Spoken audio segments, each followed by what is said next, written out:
This is Partners in Crime with Adam Croft and... Not the other one. Hello and welcome to another episode of Partners in Crime. We're back after a week off. Feels very familiar saying that recently. It's also very familiar to say that Bob's not here this week, but Adrian Hobart is. Hello, Adrian. Hi, good morning. Hi, lovely to speak to you again. And to you. And with that lovely delay on the line, I should point out as well that we are recording this down the line in technical parlance. So I would just like to say to people listening, there may be some delays if you're listening to the show today. I would normally go in and edit all of those out, but to be quite honest with you, it takes quite a lot of time, and I just can't be bothered. That's the level of professionalism you get from us here on Partners in Crime. I'm with you there, brother. Friday morning. Oh yes, absolutely. Yeah, we are recording last minute, but it does mean we've got some extra news and some extra bits to squeeze in, so we should plough on. How's the last couple of weeks been shaping up for you, Adrian? Been amazing. So I've had a little break. I took my good lady to Cornwall, which has kind of become an annual thing for us. But this time we went down to the southern part of Cornwall. So we were staying in this ridiculously beautiful spot, a very, very remote headland overlooking the Fal estuary, and it took probably 10 minutes drive to get to civilization in any form, or so braving Storm Dennis. But it was just that sort of thing where you need to sort of sometimes change perspective, change the pace of life, lots of time for reading, writing, and all sorts of things. And came back fired up, and also carrying, dare I say it, a stack of books, which I want to talk about in a minute. But it was wonderful, and I think it's been a good fortnight. Good. You did mention storms there. We have, and I saw the news actually just before I came in to record this, that we are due another storm to come and hit us this weekend. Storm Jorge this time. Which is, I guess, no surprise because it's just a weekly occurrence. We have a nice weekend storm. That is the UK way at the moment, isn't it? Absolutely, and it sounds so much more exotic than Storm Dennis. Jorge, named by the Spanish Metropolitan, the Met Office in Spain, which, fantastic. But, God, I tried to play golf. I joined a club a few months ago, and I've managed 3 holes for my 150 quid membership for the next 4 months. 3 holes. It is literally underwater the whole time. It's one of the most tragic Twitter feeds you'll ever see is the course updates, because the guys are just basically mowing lakes at the moment. Yeah. It's terrifying. And the water is everywhere. I was on, I nipped up to Manchester and back earlier this week, and it's a train journey of about an hour and a half each way. And I just looking out the window the whole time, and it was just water everywhere. There were canals and rivers overflowing, fields were just ponds.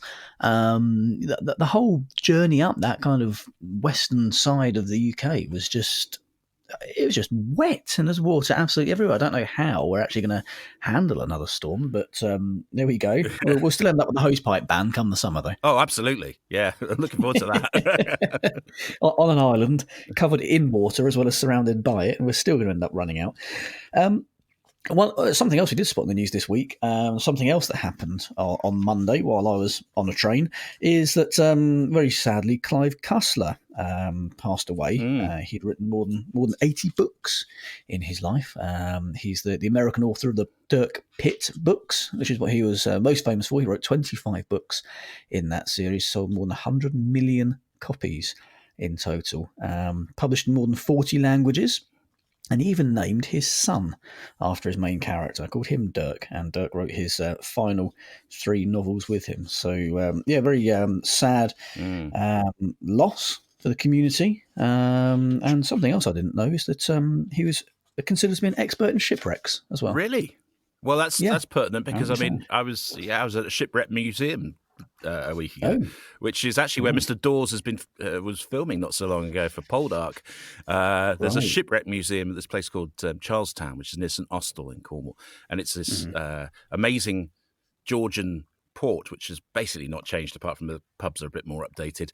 But basically, it's beloved by the BBC period drama team because all you need to do is put an actor in a tricorn hat and put a couple of people in smocks, and you're transported back to the 18th century overnight. But the Shipwreck Museum is fascinating because you kind of forget that before we had the Royal National Lifeboat Institution, the RNLI, there were either private gangs who went out to rescue people and charged them a fortune for doing so, or what tended to happen is if you got to the shore safely from a shipwreck in Cornwall, you got bludgeoned to death for your belongings. So it's absolutely...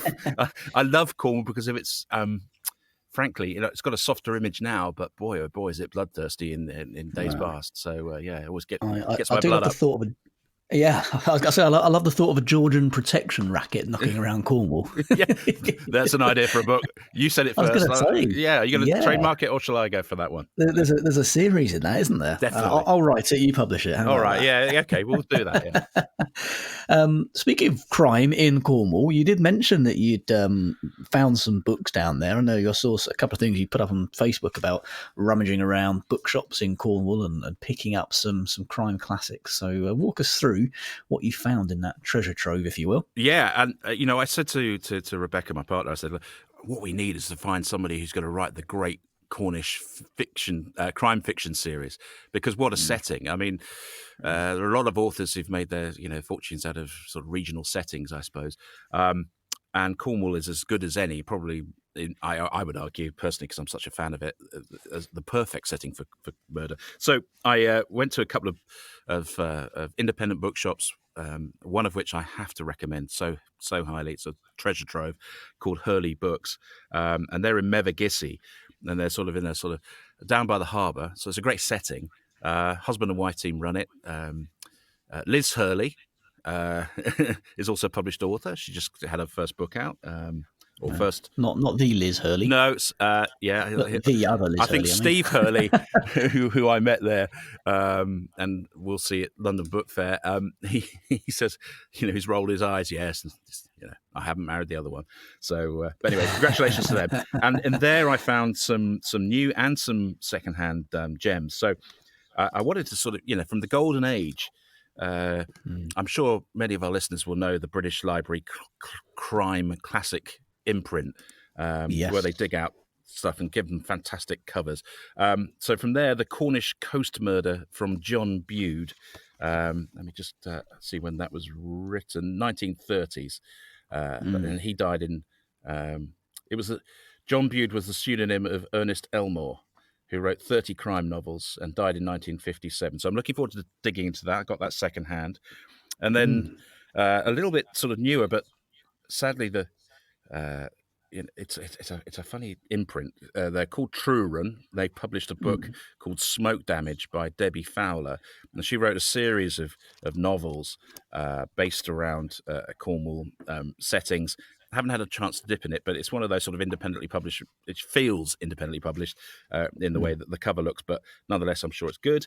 And then Janie Bolitho, who passed away a few years ago, did a series of novels featuring an amateur photographer, Rose Trevelyan, great Cornish name, and that's published with Allison and Busby, and so they're everywhere in Cornish bookshops. There's a series of Betrayed in Cornwall's the one I picked up, but there are many titles in that series. And then finally, one that came recommended to me, and I found a secondhand copy of it, was Carola Dunn's Buried in the Country, a Cornish murder mystery with a lovely picture of Dartmoor by the look of it, in a bleak house sitting over a moorland, which, people think of the beaches of Cornwall and the cliffs and whatever else, but then the moorlands are really sort of up there with anything that's available elsewhere in the country. So some great titles. I'm really looking forward to reading them. I haven't got stuck into them yet, but yeah, I think between us we came back with about 40 books, which is, frankly, in a house which is turning quickly into a very messy library, wasn't necessarily the wisest thing. Well, you Yeah, when you were speaking there, I noticed actually that you'd given me, and you know how much I love a segue, you'd actually given me 4 segues, one into each of my 4 news stories that I've got here. So it's a case of picking which one I want to go for next. But I will get in the way of my own segue by mentioning that if you have a thirst for crime fiction now, you should go and pick one up from Kobo. If you use the promo code CRIME at the checkout, they'll give you 90% off of your first purchase with Kobo. And if you use the promo code PARTNERS thereafter, you'll get 40% off of your future purchases. The segue I'm going to choose was your mention of the British Library's Crime Classics series. Someone who's consulted on that in the past and who has written the companion volume, The Story of Classic Crime in 100 Books, is Martin Edwards, who this week it was announced has won the 2020 Diamond Dagger for sustained excellence, making significant contributions to crime writing. Previous winners have been included Ruth Rendell, Lee Child, Anne Cleves, Ian Rankin, P.D. James, Colin Dexter, Reginald Hill, Lindsay Davis, Peter Lovesley and John le Carré. Martin Edwards has written 18 books, and it could be said, pardon me, that he's had a quiet life, actually. He was a solicitor, author of 4 editions of the Equal Opportunities Handbook. He was elected president of the Detection Club in 2015, consulted on the Crime Classics series and wrote the companion volume, as mentioned a moment ago. Former chair of the CWA and editor of the CWA's annual anthology. He's won the CWA Short Story Dagger, the HRF Keating Award, the 2014 inaugural CWA Marjorie Allingham Prize, and the CWA Dagger in the Library. He's been shortlisted for the Theakston's Prize, the Lakeland Book Award, and the CWA Gold Dagger. In the US, he's received the Mystery Writers of America Edgar Allan Poe Award. He's received an Agatha Award, 2 McCavity Awards from Mystery Readers International, and also the Poirot Award for his outstanding contribution to the genre. So hasn't really done a lot, Martin, has he? I was going to say, it's nice to see him get some recognition at last. Yeah, exactly. He's kept his head down. Years, you think what he could have achieved if he'd actually applied himself. I know exactly. Yes, yeah. But buckle up, Martin. Come on, get on with it. Pull your finger out. And you also mentioned. We were talking about the kind of the cosy Cornish crime and the traditional side of things there when you were talking about your Cornish crime. And I saw something on geek.com recently which mentioned that cozy mysteries are the hottest TV genre of 2020, apparently. And I've been hearing actually for a good couple of years now from sort of publishers and agents and things like that sort of humorous cozy mysteries are really picking up pace and are the new big thing, which is nice because it means someone might actually finally read my Kempston Hardwick books. Yes. Which I love, but no one else seems to. Geek.com says these shows typically dispense with overarching plot lines and complex character drama. It's easy to dip in and out of them without feeling like you're missing something.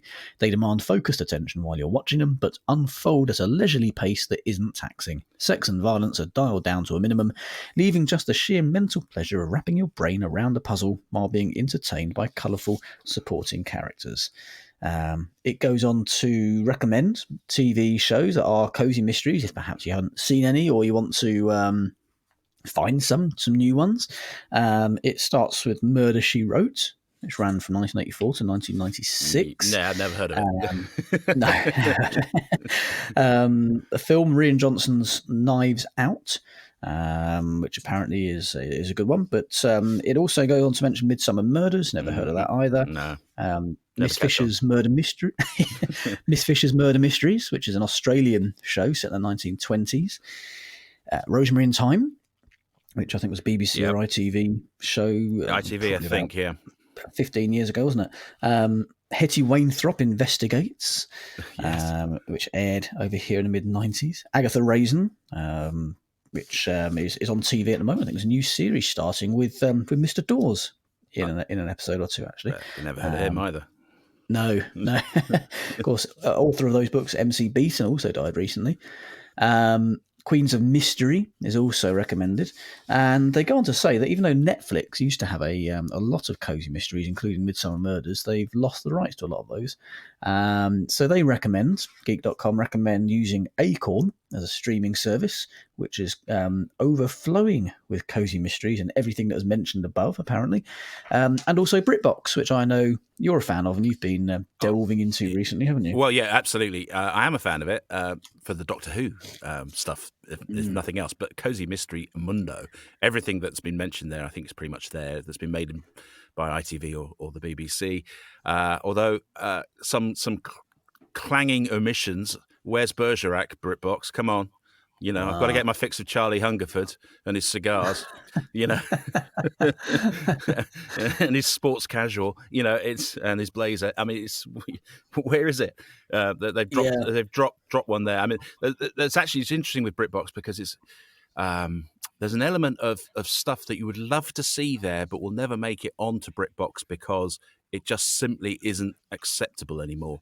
So there's a lot of comedy you can think of that was popular in the 70s, say like Mind Your Language or It Ain't Half Hot Mum or anything like that, which will never make it on there because it simply Love Thy Neighbour springs to mind. Right, yeah, exactly. Love Thy Neighbour, which I only sort of came to watch when I was in Australia in 1990 as a kid. You know, I was 20 or whatever. And I suppose it was pretty current over there then, wasn't it? Well, it was, yeah. And it was being shown as daytime. It was like 10 o'clock in the morning. Love Thy Neighbour. And I used to sit there in this hostel in Sydney, sitting with a guy who lived there permanently. He must have been in his 60s, I guess. He was a real, you know, the Australian phrase ochre, you know, real broad. This is so funny, you know. I love the way he's putting him down and all this sort of stuff. And I was going, yeah, right. You know, it's a little uncomfortable, frankly. Well, yeah. Well, it's amazing how times change, and you know what's considered acceptable then isn't now, and there's lots of things I suppose that we consider acceptable now that won't be, and that might be seen as massively outdated in decades to come. And I imagine that crime fiction podcasts will probably be one of them. Yeah, especially if they feature me. I don't think we'll be on Britbox in 30 years, but there we are. I saw something interesting in the news this week, which was in an online newspaper called The National, which is based in the United Arab Emirates. Yep. I read it from cover to cover every week. I do read it quite a lot. They've got some really good sports journos there. Oh, really? Yeah. A friend of mine was the editor of it for a bit, so yeah, I've got to know it. And well, there you go. They have very, very high values, considering, you know, the marketplace they're working in, I guess, you know, to their credit.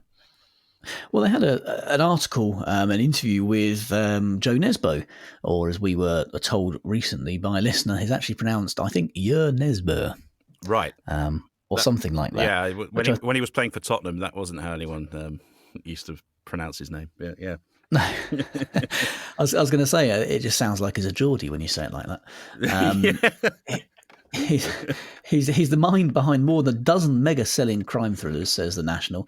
And he said that he likes to keep his distance from his fans and from his readers, and he doesn't like to engage with them. He says he does this to avoid being influenced about where he next takes his character, the Oslo detective Harry Hole. He says while some writers enjoy staying in touch with their readers, he prefers to keep his distance. He said popularity is sort of dangerous and may corrupt you as a writer. Just before he went on to speak at the Emirates Airline Festival of Literature, which was a surprise in itself because he actually rarely attends any festivals because of that. But he does say, I'm a friendly guy and like to please people, so based on my weak character and personality, it's better to steer clear. I love that. It's kind of... who does that remind me of? Someone like, in music terms, someone like Prince, who kept a mystery about himself until the very end. You know, would give totally of himself when in public, but never ever gave. Well, he started to attend daytime chat shows towards the end in the last decade or so of his life, but before that, he was a mystery man, wasn't he? You know, he was holed up in his studio and used to give amazing performances, but then go completely introverted and quiet and whisper. You know, people used to say that when they were working with him, you know, he'd just sort of go, more energy, and that would be it. That would be his direction, or cool. You know, it'd be almost monosyllabic. But, it's interesting with Nesbø and Harry Hole. We've been trying to get him on the BBC. You know, on the cusp of leaving my previous job as an editor with BBC World Service Sport. And of course, he being a former professional footballer is the absolute perfect guest, being Norwegian and being a world name. We cannot get him to the microphone to speak to us. I would love to do that, hour-long feature. How do you make the transition to become such a well-known and brilliant author from a disappointing sort of short-term career at Tottenham, which is always going to be disappointing in short-term, frankly. Yes, not your he's team, also right? a very talented musician as well. Well, there you are. Yeah. Yeah, and dedicated rock climber as well, according to his Wikipedia page. So, he's very, very talented man. I empathise in some ways, certainly doing at the festivals and things like that. I don't tend to do many of those myself. It's not really my cup of tea. Do very much like engaging with readers and fans, I must say. Nowhere near on the level that he's asked to, I'm sure. But yeah, I think my place for talking is in front of a microphone. You'll get me in front of a microphone much more readily than you'll get me in front of an audience, that's for sure. Oh, you're so good at it. So, thank you. It's interesting. I mean, you talk about festivals. I mean, I've just bought my tickets for Crime Fest in Bristol, which happens to be on my 50th birthday, which is going to be a fun thing. And get Lynda La Plante and, Val McDermott to come along to the party. I don't know. But, wow. In the, whichever. It's the same Lynda La Plante who tweeted recently saying that this show was really great. The very same, yeah. I thought I'd mention as many people who tweeted nice things about us as possible. But the invite's there now. If you're listening, Lynda, it'll be one of the. It'll probably be. It'll be if you fancy coming to Pizza Hut to celebrate my 50th with the all-you-can-eat salad bar and bottomless frozen yogurt. You're very welcome. I might be able to squeeze you. Pizza Hut in Woking, no. No. Yeah. Now Lynda La Plante has outed herself as a Partners in Crime fan. She can't say no to Pizza Hut with Adrian Hobart. There we are. There you are. That's the rule. You were talking about work with the BBC. I know you mentioned to me this week something you were working at BBC won a big award this week that you wanted to big yourself up about, didn't you? Yeah, look, I mean, I can't deny my sort of time with the BBC sort of rather fizzled, but in the sort of latter, about the last 2 years, I was part of a sort of editorial team who managed to find the money to do a very ambitious project for us. We'd never done anything of this scale before, but the outcome was a 13-part podcast series called The Hurricane Tapes, and it's the definitive story of the wrongful imprisonment of two men who were accused. One of them was a famous boxer, Reuben Hurricane Carter. You may know the film which starred Denzel Washington from a few years ago. But what my guys did, Steve Crossman and Joel Hammer, have won yet another award, the Sports Journalism Award for the best best documentary for sport. And they've won international awards, New York awards, and they won one in Europe a couple of weeks ago. That they've just basically been on tour in tuxedos, picking up awards. What they did was they managed to find in a Miami garage 40 hours of unbroadcast cassettes of Hurricane Carter talking about his wrongful imprisonment and the whole story. And they also tracked down the other guy, John Artis, who's still alive, who lost his fingers while in prison. He was badly mistreated. It was such a celebrated case of injustice, black, injustice, if you like, and in the way that it became celebrated because Bob Dylan wrote a very famous protest song called The Hurricane about it. And he gave his permission for us to use the music for free, which was, quite frankly, unheard of. And in fact, when we went to Sony Music and said he's nodded it through, they went, yeah, right. But actually, in the end, we got it for nothing. It's an unbelievable piece of research. They speak to 30 people, including the sons and daughters of the victims of these murders, and they found exclusive tapes of the cop who put these guys inside, who essentially admitted that some of it was dodgy and that he coerced them into signing confessions and all this sort of thing. It's an unbelievable piece of work. So the Hurricane Tapes, it's on BBC Sounds, available worldwide. It's just had its millionth download. And as I say, it's hoovered up awards everywhere. And it took a year, about 15 months to make. And it meant that I lost two of my most talented staff for those 15 months. They were flying in and out of America and cost an absolute fortune to make because of, when you lose somebody for that long length of time, it becomes very costly. But boy, was it worth it. And so out of the many things that I did achieve when I worked for the BBC, I think that's one of it's certainly the top 5 things that I'm proudest of. So I really recommend checking it out. I mean, all I did was make sure the money came in and that they were kept sane as they were trying to juggle all this.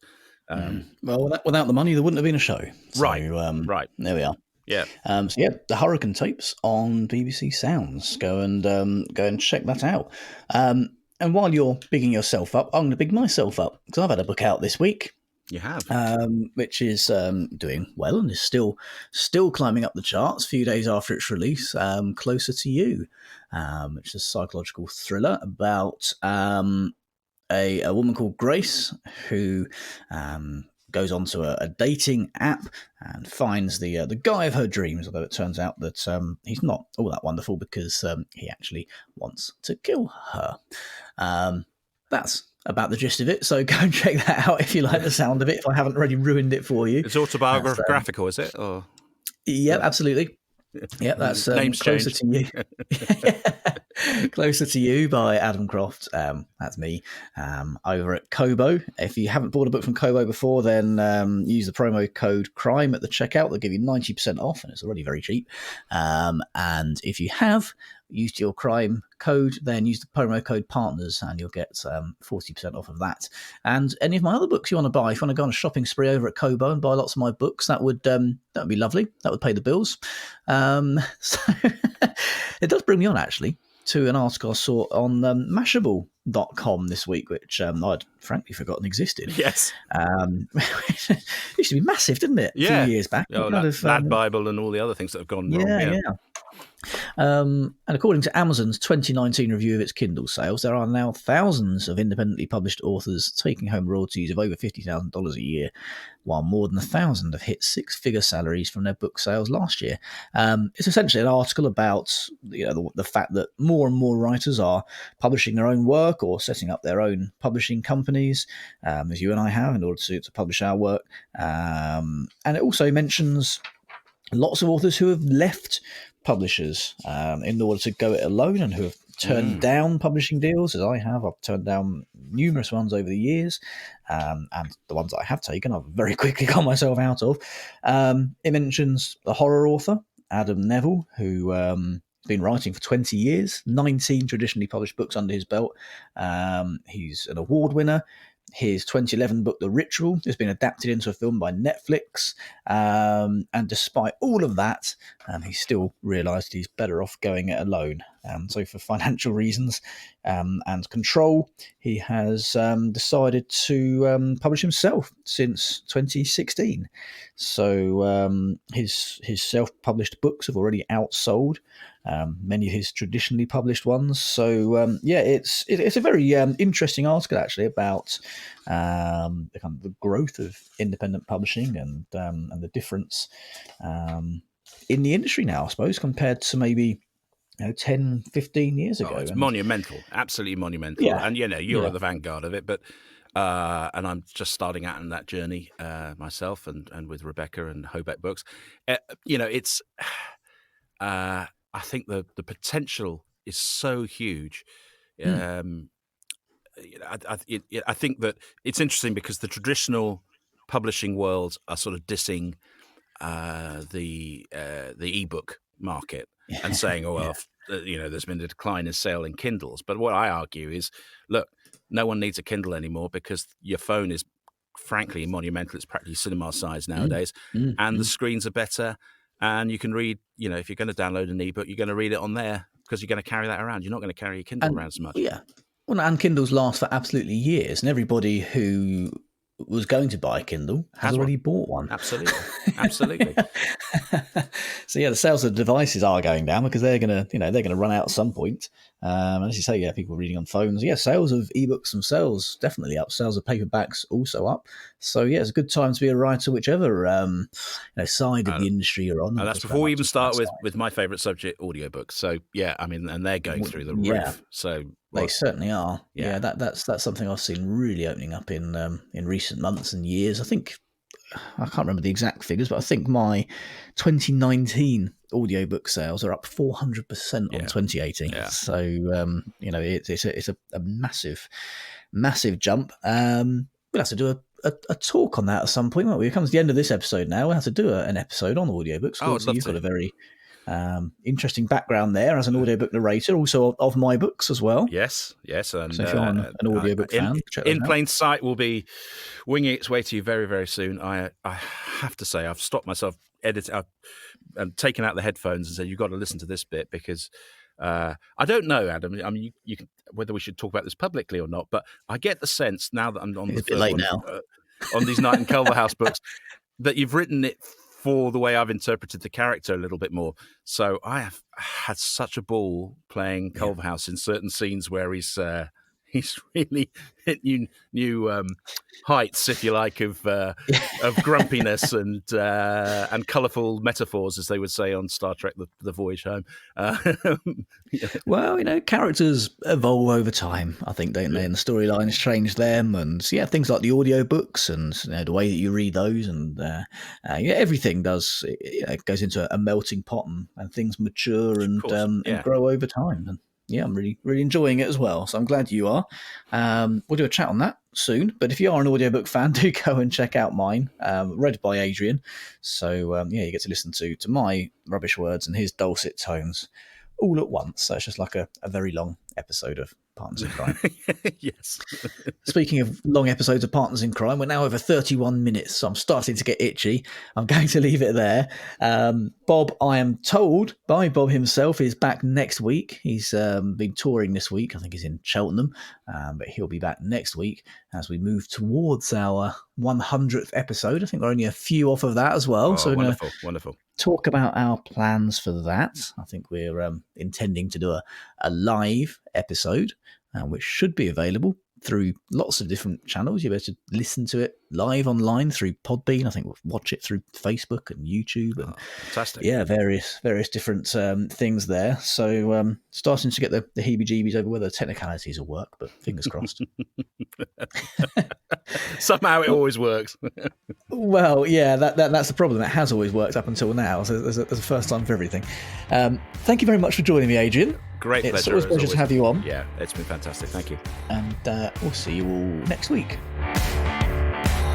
Partners in Crime was presented by Adam Croft and not the other one. And produced by Adam Croft. The theme tune was by the Caesareans. The Partners in Crime logo and imagery were designed by Stuart Beisch. Partners in Crime is sponsored by Kobo, your favourite local bookshop, perfected.